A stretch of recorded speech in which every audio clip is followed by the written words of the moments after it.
Hello, আমি জয়া আসাম থেকে। কেমন আছে সবাই? আমি সকালে এখানে খাওয়ার রেডি করছি, চা বসিয়ে দিয়েছি এক সাইডে, আর একদিকে করছি হলো আটার জল রুটি। এটা দিয়ে ওখানে মাকে চা দিব, আর আমার বড়মশাইও একটা দুটো খেয়ে চলে যাবে হলো কাজে।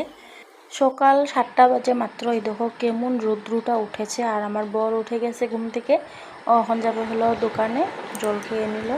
আর এখানে আমরা দুজন গল্প করছি। আজকে হলো একটু বলছি লোকাল মাছ পাঠাতে, বড় মাছ। অনেক দিন হয়েছে বড় মাছ খাওয়া হয় না আমার।